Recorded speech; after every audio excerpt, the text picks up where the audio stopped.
Blackburn burst Boro's bubble as they returned to the Riverside, do what they always do on Teesside, and that's take away all 3 points, as some of the questions that we've had over Boro this season and some of the problems reared their ugly heads once again.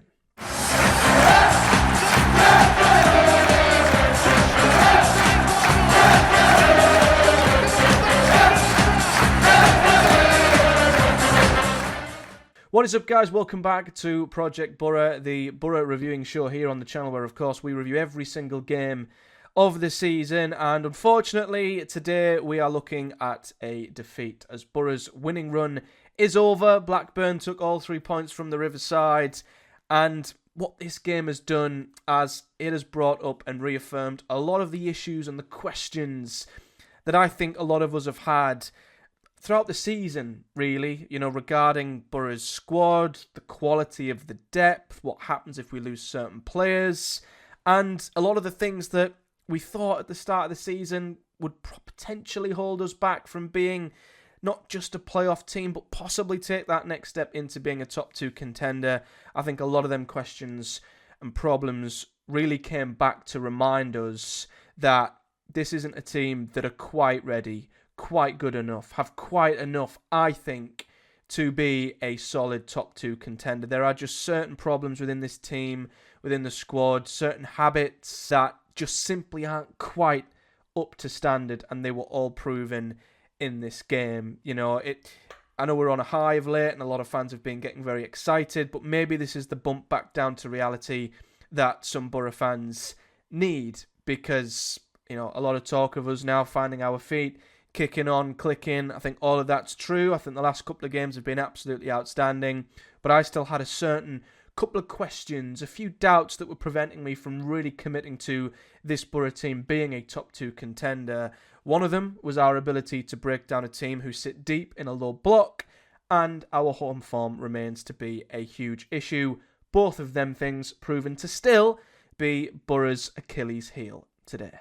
So I'm going to run through the game briefly. I'm not going to spend too much time on it because there is so much to dig into when it comes to Boro's team. Before we do, a look at the lineup, because we heard throughout the week there was an illness within the team. Certain players would miss out, and unfortunately for us, arguably our best player of late was one of them, and that was Finn Azaz. The back 5 stayed as they were against Oxford. Solbrun remained in goal. I'm assuming Senny Dieng is still injured, with Borges, Clark, Edmondson and Ellinger across the back 4. Barlas Runhausen remained in the midfield. Hayden Hackney still nowhere to be seen. The difference was McGree came back in, briefly, for the left-hand side, with Bergzorg, again, out of the team completely. I assume he's one of the other few players who have got this sudden illness. That meant Tommy Conway had to step in for Finn Azaz, who dropped out as well. Ben Duck, thankfully, did start on the right with Latilath up front. However, there were certain gaps in the team, as you see there, that proved to be absolutely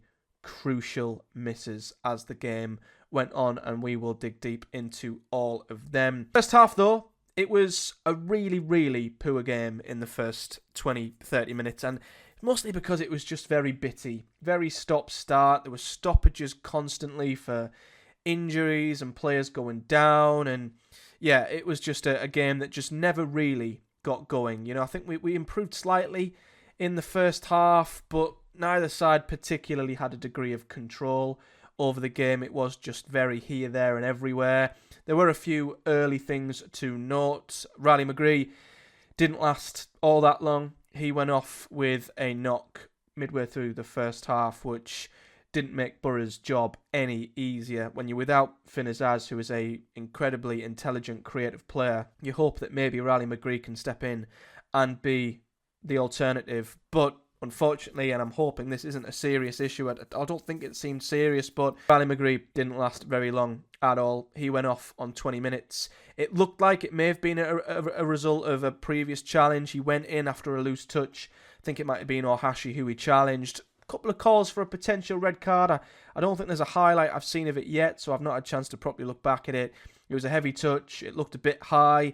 I don't know if it should have been a red. I've heard different opinions from different people, but I think it may have been the impact from that tackle that maybe led to McGree's injury, because he went down completely off the ball not too long after, tried to play on, went down again, and ended up going off with Micah Hamilton coming on.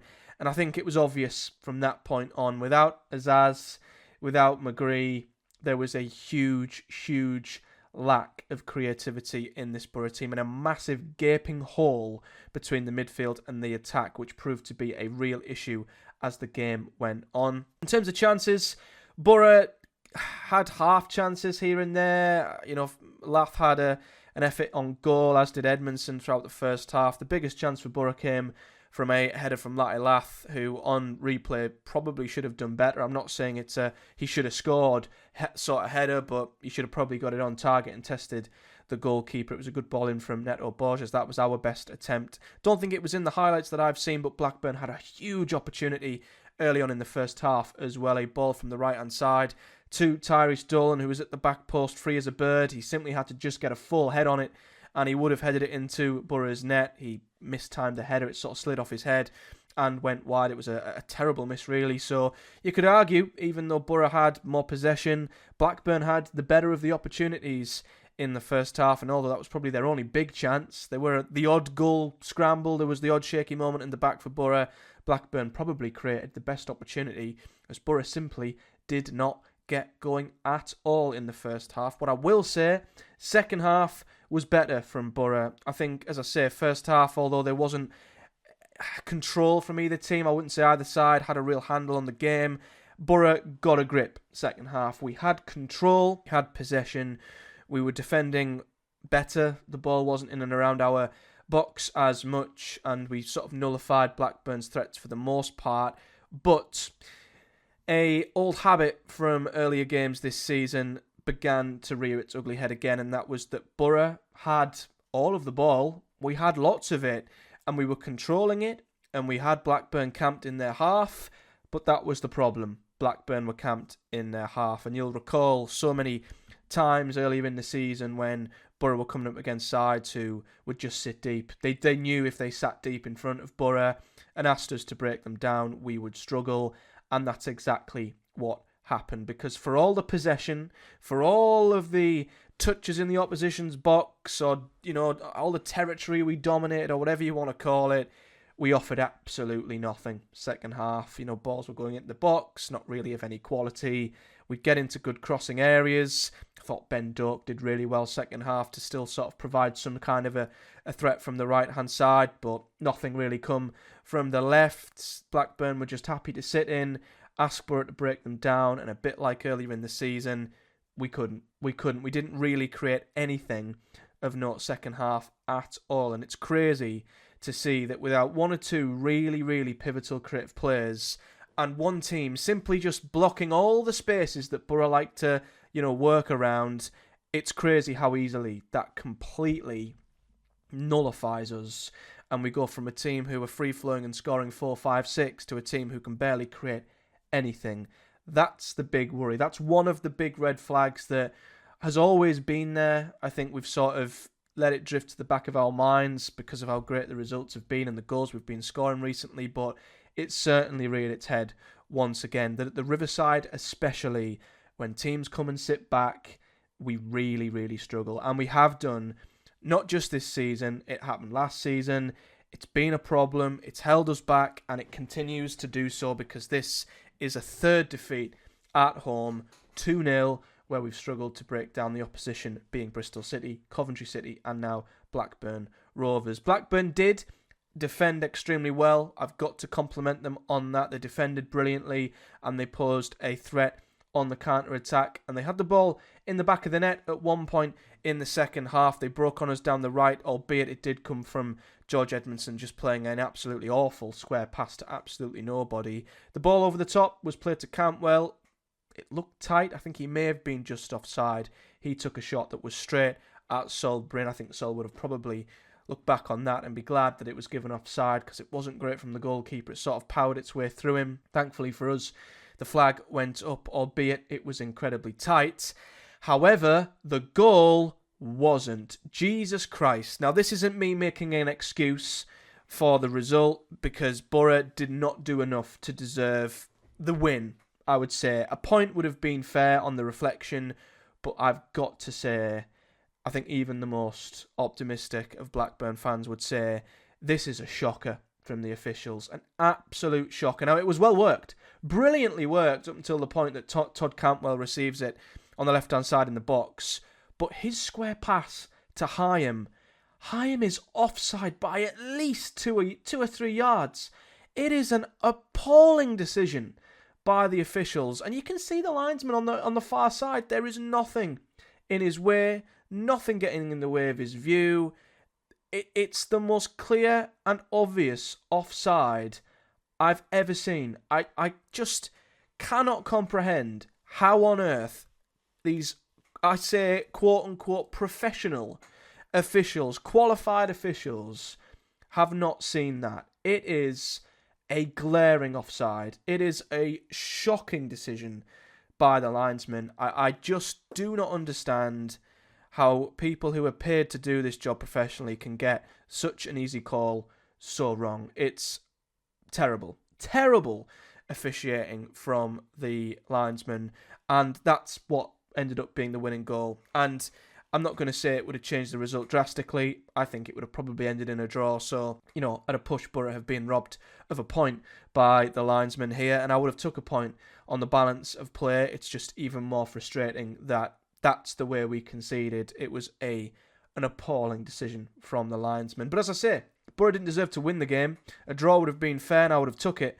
And I would have said, bad performance, we move on. But to lose it is a sickener. And I said to Johnny, midway through the second half, if we don't win this game, what the top teams do is when they can't win a game, they ensure they don't lose it. And yes, I know the goal that they scored should not have been given, but Boro found a way to lose it. And that's the really, really frustrating thing. And that's how it ended, really. Boro continued to have possession without doing absolutely anything with it. And that leads me on to the Boro team, because this is where I've got a lot of things to talk about. Now, what this has proven, and I think this has affirmed a number of problems that I think prove that Boro are not quite top two.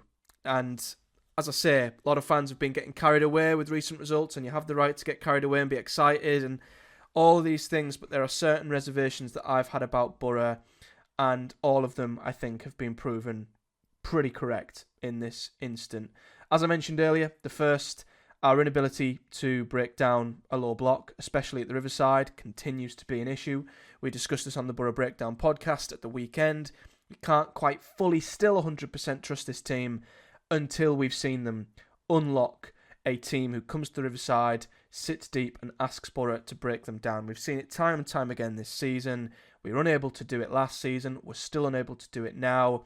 And this was proven once again with Blackburn simply sitting deep, defending the spaces, defending their box really well, and coming away with something. It's happened before. It's happened again. The second thing is just our overall home record. It's simply not good enough. There's been a slight upturn of late, but, away we're a playoff team. You look at the away league table, we're fourth right now. Our away form's absolutely fantastic. Goals, 17, fantastic. At home, though, 11th. We're a mid-table team at home. We've conceded almost as many as we've scored. That's not good enough. You look at the teams at the top. Leeds United, 7 of 9 home games. Sheffield United, 7 from 8. Watford, 7 from 8. Burnley haven't lost at home. Sunderland haven't lost at home. This is what I mean. These teams, they haven't won all 8 games, but when they don't win them, they still find a way of coming away with something. That's what Burnley and Sunderland have done. When they've not won home games, they've still come away with a point from them home games. Look at them. Sheffield United, twice they've conceded at home. Leeds, 5. Watford, 4. Burnley, 2. Sunderland, 4. Boro, 10. Not good enough, the goals we're conceding, and also our lack of being able to put teams away at the Riverside. That's been a huge problem.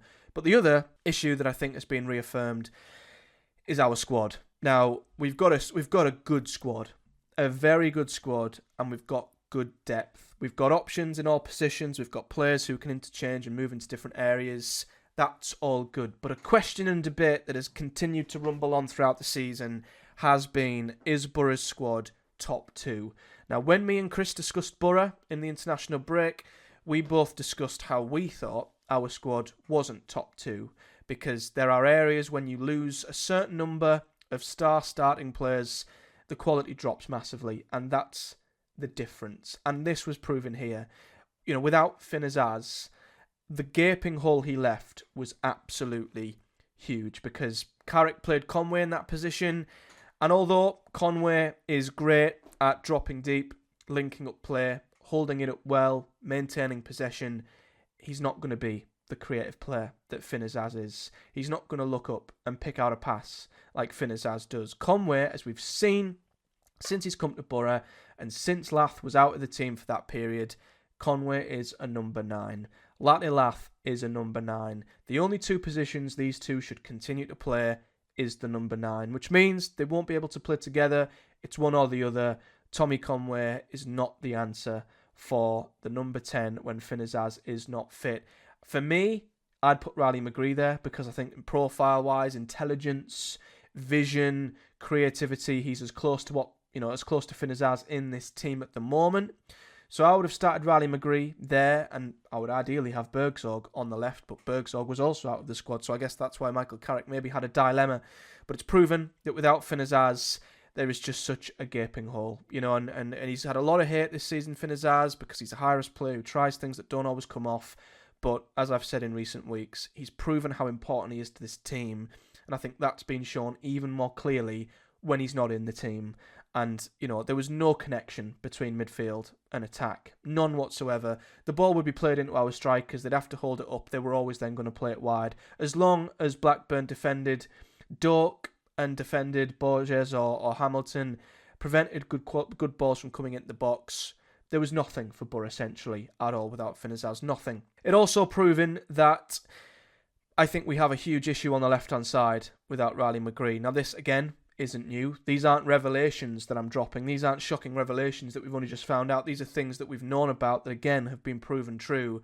Without Riley McGree on the left, we don't really have the same sort of player. Now, Bergzorg, I think, has proven that he can be a good number 2 for Riley McGree. Not in every game, and I think there were certainly games this season where he played in McGree's place where he wasn't very good. And recently, his form's been fantastic. And Bergzorg will be that sort of player. He'll blow hot, he'll blow cold.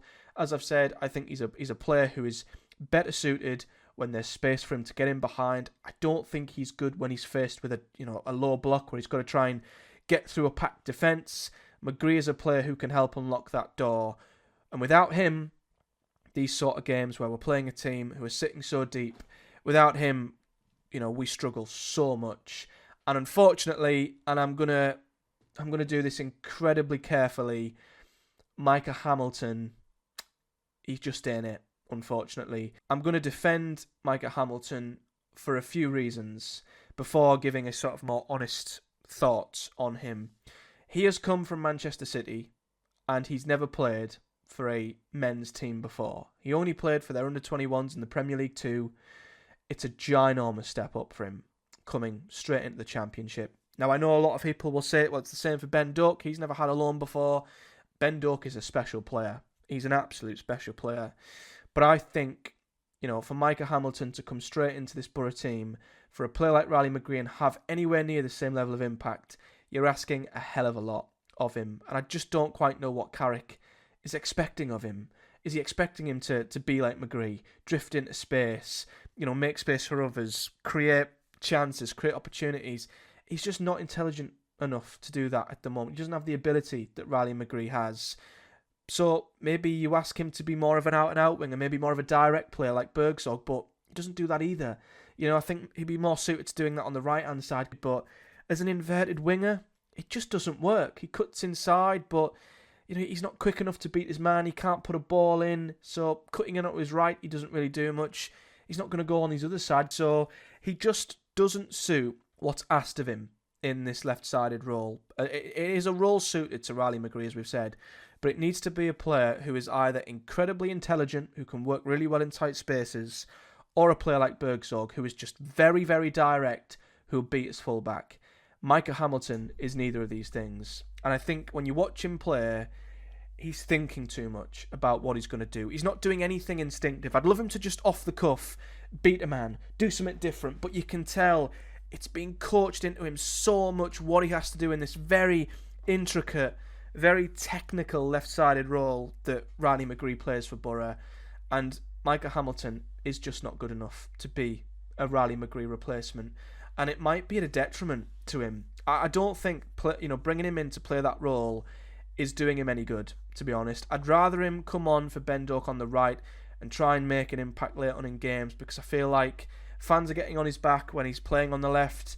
What he's trying to do, it's at a detriment to the left. It's having more of a negative impact than the positive, and I feel like it's only going to knock and harm his confidence, and that's not what we need in a young player. So I think he has to be excused because the step up is so great, but at the same time, he's just not got the ability to play in that position at all, and it led to our left-hand side being pretty ineffective for the whole game. I would say Borges got into some great areas, didn't put the ball in quickly enough for me, was in so many great crossing positions, just didn't put the ball in. We'd take an extra touch, play it back, horseshoe it round, exactly like what we were doing earlier in the season, getting a bit too desperate, trying to play that perfect pass too much. There wasn't enough instinctive, drives through the middle of the pitch, and that leads me on to the midfield. And I think, again, it's proven that, the Oxford game, perfect. It suited Barlasser and Howson because they had so much space to operate in.